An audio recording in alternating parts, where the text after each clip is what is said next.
Can there be more representatives of Mysore to think about what Mysore wants? What does she want really? How she wants to be? Dear Mysore, I have wanted to write this letter for a while now. To say thank you. Thank you for being home, for being a place that holds and accommodates me. I love you as you are, small, untouched, historically rich.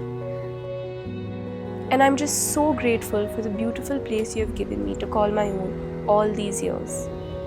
But as splendid as you are, I wish you became as splendid as can be. I cannot take my daughter on a wheelchair because there is no footpath at all. If there is a footpath, it is not seamless. I have to lift the wheelchair and put it on the footpath, or lift the wheelchair and put it on the road again. Can Mysore include all those people when we move forward? That should be the aspiration of Mysore. This road in front of our institute is a common road to 4 major educational institutions, and all of them have their start time at 9 o'clock. There is a lot of rush in the road, and this gate comes immediately after the traffic signal. What I really want for you is to stay true to yourself and to not fall victim to the wave of urbanization and commercialization that is infiltrating the rest of our nation. You are too unique to be turned into a concrete jungle. I feel like you shine brightest when you are in your natural state. I want you to thrive and be clean and be wonderful for the generations that come after us. I know that momentarily you may feel burnt.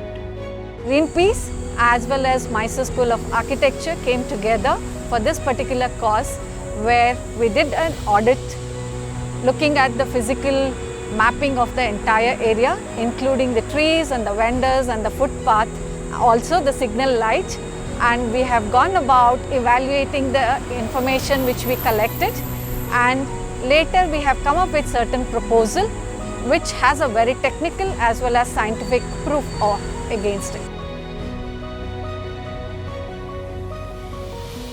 Today we started off this process very early in the morning at 5 o'clock, and all of them have come together to did this.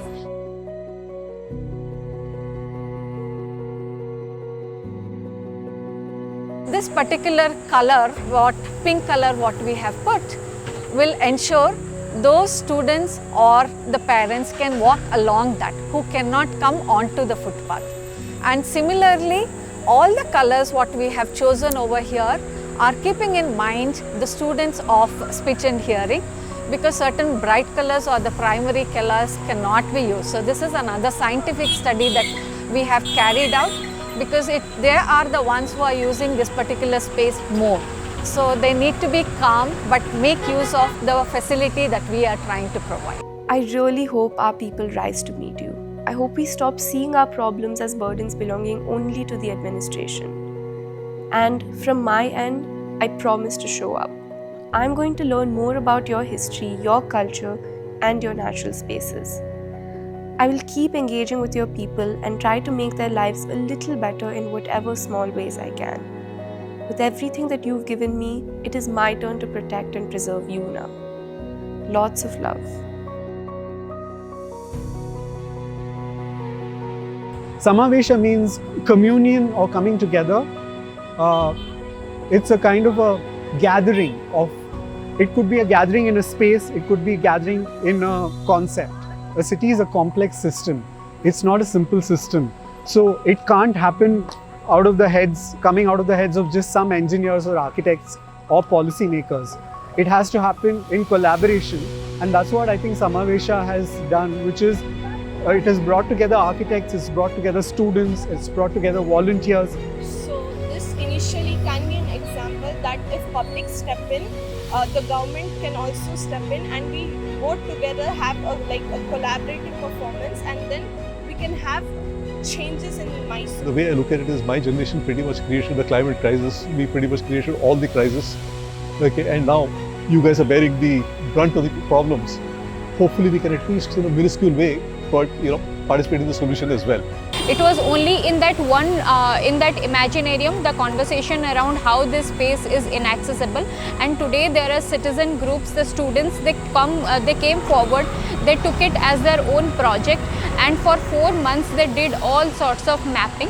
So this is the true spirit of Mysuru Rising, of how people come together to stand up for each other and to show up for their city.